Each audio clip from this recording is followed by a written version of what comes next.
Gold, trusted gold buyers. మీరు తాకట్టు పెట్టిన బంగారాన్ని విడిపించి ఈ రోజు ఉన్న మార్కెట్ ధరకు కొనబడను.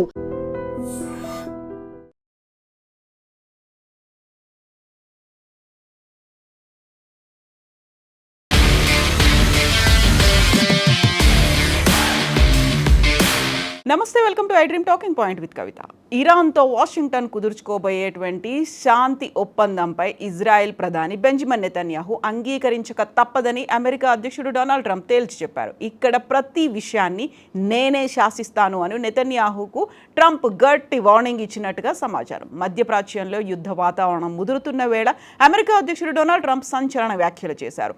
ఇరాన్తో అమెరికా కుదుర్చుకోబోయే ఎలాంటి శాంతి ఒప్పందమైనప్పటికీ ఇజ్రాయెల్ ప్రధాని బెంజమిన్ నెతన్యాహు ఖచ్చితంగా అంగీకరించి తీరాల్సిందేనని ట్రంప్ స్పష్టం చేశారు. ప్రాంతీయంగా సైనిక ఉద్రిక్తతలను పెంచకుండా వెనక్కు తగ్గాలని నెతన్యాహుకు గట్టి హెచ్చరికలను ట్రంప్ జారీ చేసినట్టుగా ప్రముఖ అంతర్జాతీయ పత్రిక ఫైనాన్షియల్ టైమ్స్కి ఇచ్చినటువంటి ప్రత్యేక ఫోన్ ఇంటర్వ్యూలో ట్రంప్ చెప్పారు. ఈ వ్యవహారంలో నెతన్యాహుకు వేరే మార్గం లేదు. ఇప్పుడు నిర్ణయాలు తీసుకునేది, ప్రతి విషయాన్ని శాసించేది నేనే. నెతన్యాహుకు ఇక్కడ ఏం చేయలేరు అంటూ అత్యంత ఘాటుగా మాట్లాడారు ట్రంప్.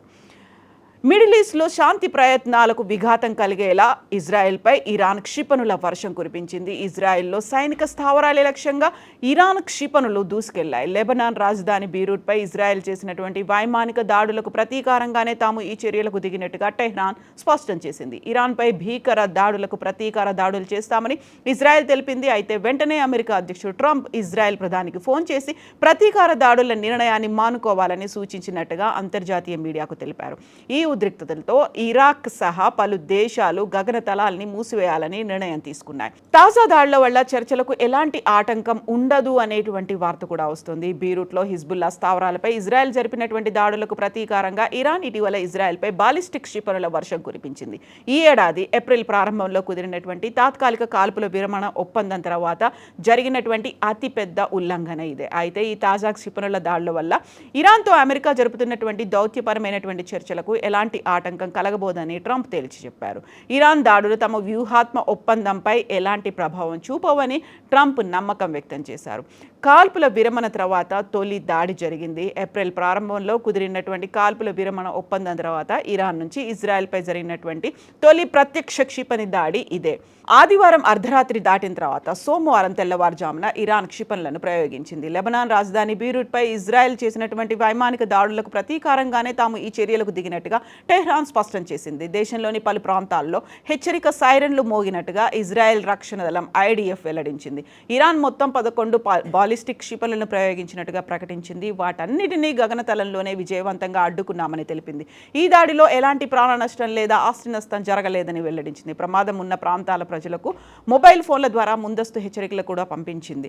భద్రతా మార్గదర్శకాలను పాటించాలని ప్రజలకు సూచించింది. ఇరాన్ చర్యను తీవ్రమైనటువంటి తప్పిదంగా అభివర్ణించినటువంటి ఇజ్రాయెల్ తగిన మూల్యం చెల్లించాల్సి ఉంటుందని ఐడిఎఫ్ హెచ్చరించింది. ఇజ్రాయెల్ సైన్యాధ్యక్షుడు లెఫ్టినెంట్ జనరల్ జమీర్ మాట్లాడారు. గ్రీన్ సిగ్నల్ లభించిన వెంటనే శత్రువుపై పూర్తి శక్తితో దాడి చేస్తామని స్పష్టం చేశారు. అయితే ప్రతీకారంగా సైనిక చర్యలు చేపట్టొద్దు అనేటువంటి ఆజ్ఞ కూడా వచ్చింది.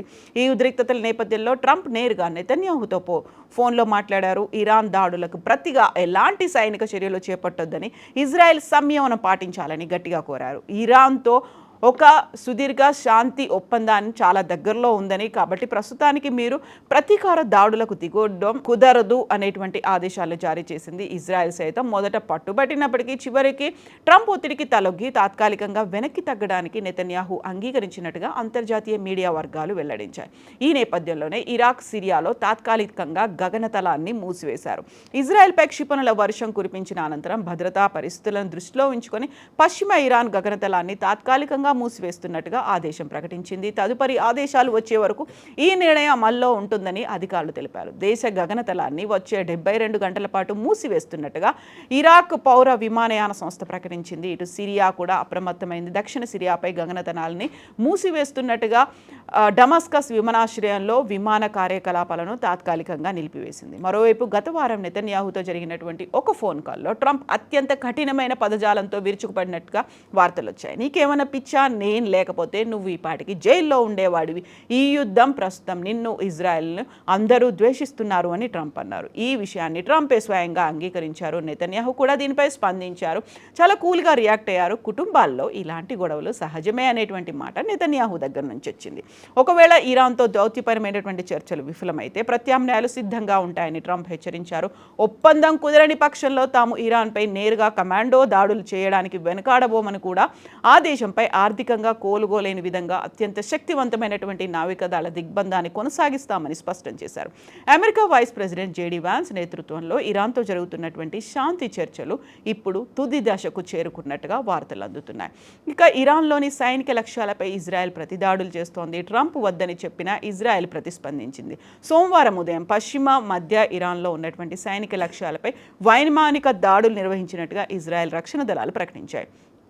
ఇరాన్ ప్రభుత్వానికి చెందిన సైనిక స్థావరాలను తమ వ్యూహాత్మక లక్ష్యాలుగా చేసుకున్నట్టుగా ఇజ్రాయెల్ వైమానిక దళం దాడులు చేసినట్టుగా వెల్లడించింది. ఈ దాడుల తర్వాత ఇరాన్లో ఉన్నటువంటి పలు నగరాల్లో పేలుళ్ల శబ్దాలు వినిపించినట్టు సమాచారం. ఉద్రిక్త పరిస్థితుల నేపథ్యంలో టెహ్రాన్లోని ఇమామ్ ఖొమేనీ అంతర్జాతీయ విమానాశ్రయానికి వచ్చి అన్ని విమానాల రాకపోకలను ఇరాన్ తాత్కాలికంగా నిలిపివేసింది.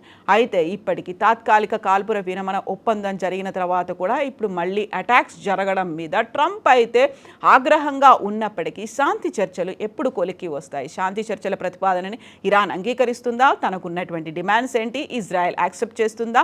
లెబనాన్ మీద దాడులకు సంబంధించి ఇజ్రాయెల్ ఎలాంటి నిర్ణయాలు తీసుకోబోతోంది? అన్ని క్వశ్చన్ మార్క్స్గానే మిగిలిపోతున్నాయి. బట్ ఈ యుద్ధ విరమణ అనేది ఎప్పుడు జరుగుతుంది? మీరేమనుకుంటున్నారో కామెంట్స్ రూపంలో తెలియజేయండి.